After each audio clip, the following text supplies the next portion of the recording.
Ireland has nothing on the locks on apartments in East German apartment blocks. Just the worst. So I finally got down to the platform on the Hauptbahnhof after a lot of faffing about and taking the wrong metros and all the rest. Finally got to the platform where my train to Munich is, and it is just heaven. They clearly have AC or something down here because it is so pleasant down here. I was sweating so much that, like, you know, I got the thing where, like, you get sweat patches all over your chest and everything. It's super gross. Again, I really shouldn't be wearing this. This has got a polyester lining, but, you know, gotta look good, you know. But yeah, I'm here now, and oh my god, it's so good, so cool. And then, if I'm good, if I get on the train quickly, I can get a seat, and then I'm golden. But it looks like there are a lot of people on this train, but who knows how many of them have first class reservations. Up here for thinking. Not just a pretty face. So I'm here in the Hauptbahnhof, waiting for my train to Munich, and I really can't put into words how sad I am to be leaving, really, which is a surprise because I think I said in the last video, I don't travel by myself very well. I tend to get a bit morose and a bit bummed out, but Berlin wasn't like that at all. It's just, there's this great sense of finally being somewhere that, I don't know, resonated in a way. You know, I've read about this city since childhood, you know, and I finally came here and finally saw all the stuff that I've been reading about, you know, the Berlin Wall, Wilhelmstrasse, all of them, Checkpoint Charlie even. It's just, yeah, I'm really sad to be going, but all the more reason to come back and all the more reason to share it with someone because, I don't know, there's just this sense of, it sounds a bit much, but it's a sense of kind of being home, as it were. I don't know, maybe it's a bit much, but I love this town and I'm definitely coming back.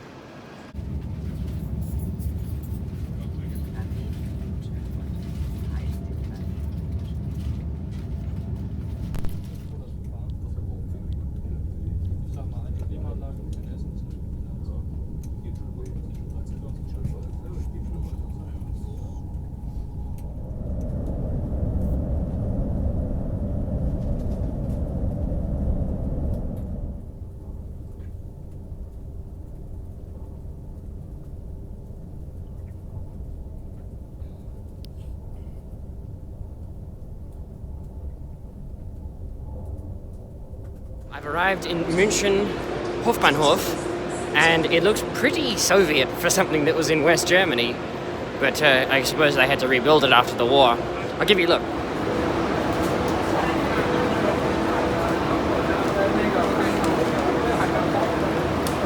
So here I am in München. Took me a while, a bit of faffing about leaving the station as well.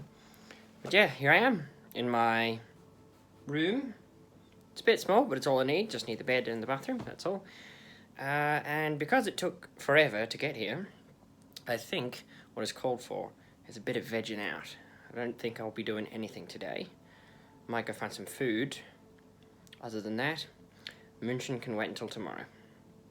So a quick word on why I'm going to see all this Nazi stuff. First of all, I think it goes without saying, it's not because of any sort of political sympathy at all. I said many times before in my Berlin videos that Nazism was the supreme evil of the 20th century, so that should go without saying. I think part of it is I want to finally be able to put like a real face to these places, so to be able actually to say, you know, I've seen it, I've touched it, I know what it's like to stand there, all that sort of thing.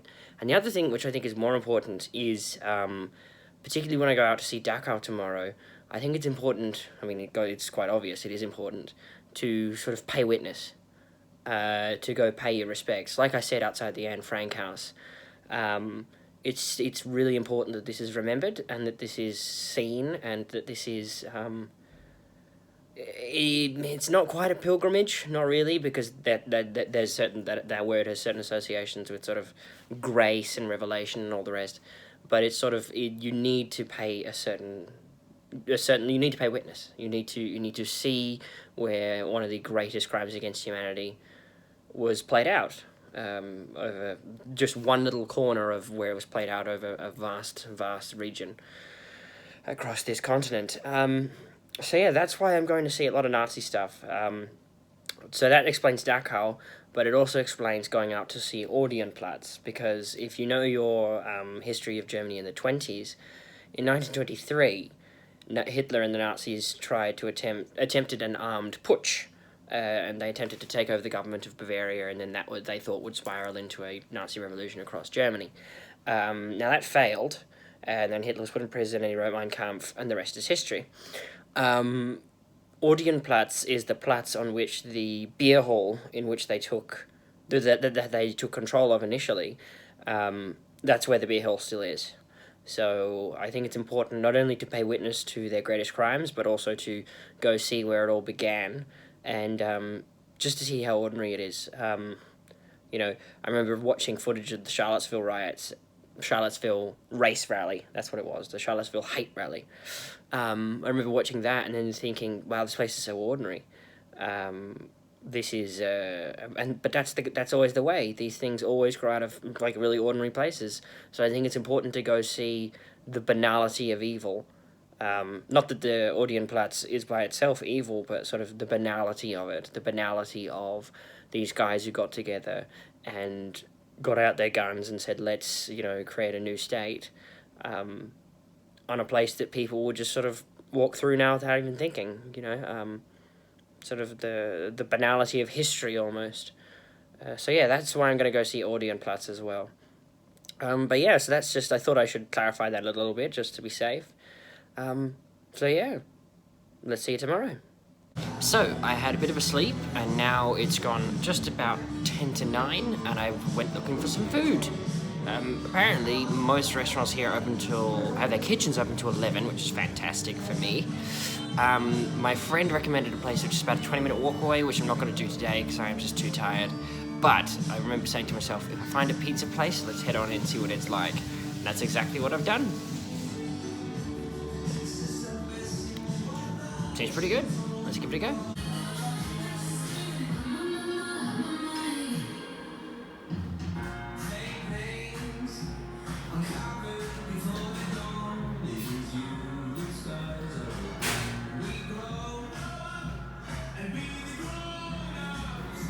So a friend of mine from Washington recommended something called a Radler, which he says is basically a shandy.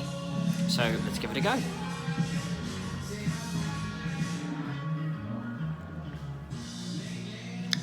It's quite nice, although it's got a bit of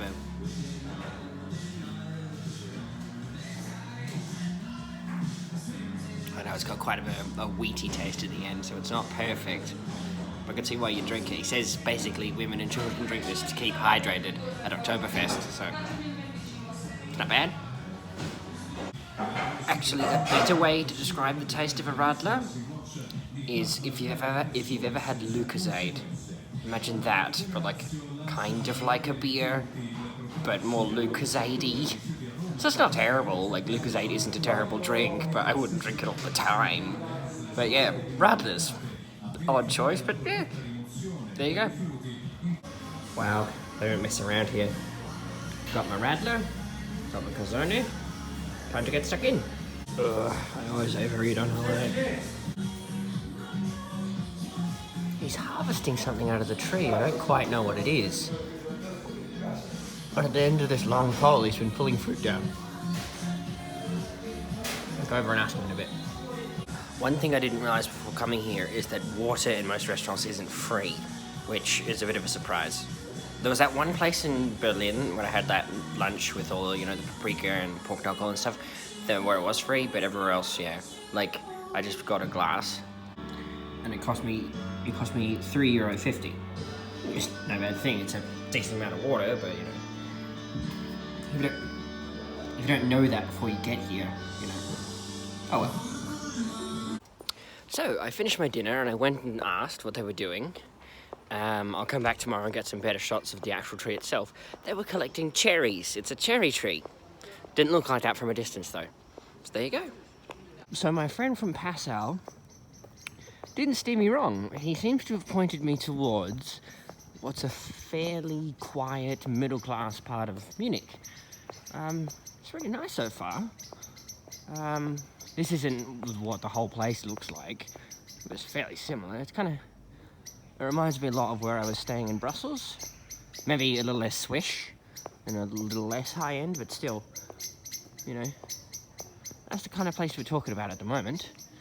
And then tomorrow I'm going to head out to Dachau and have a look there. But I'm also going to go into Odeonplatz, sort of see a bit more of the city centre.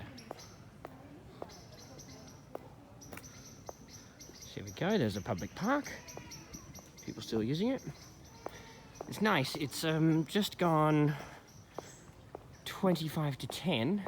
It's lovely and cool now. I think the weather's going to stay pretty hot for a while though.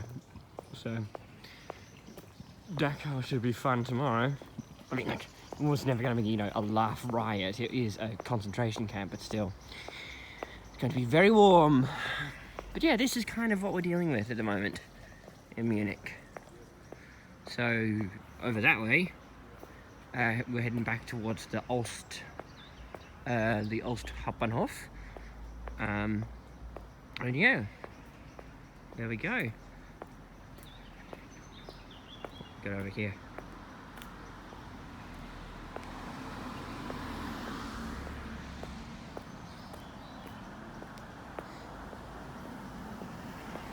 So it seems more of like, maybe not the oldest structures of the town survived, but at least certainly older stuff. Although that's one thing that did surprise me about Berlin, the amount of old stuff that was still there. Because my understanding was that it was the whole most of the city was leveled, but I think the whole 80% of the city being leveled is true of the government quarter, not the sort of where the civilians lived.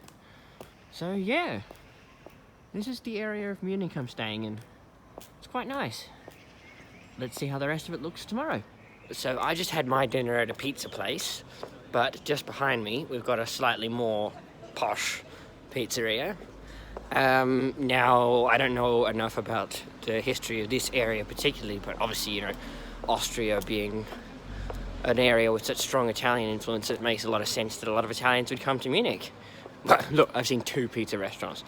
That, make it that what you will, but like, I don't know, it probably has a connection to that in some way. Be cool to look into. But yeah, I think, I'm feeling a bit, yeah, I always overeat when I'm on holiday, so I think it's time to go home, digest, rest properly. There's someone sitting up in their window just up there. Rest properly, and then, yeah, go see the rest of Munich tomorrow. Good night.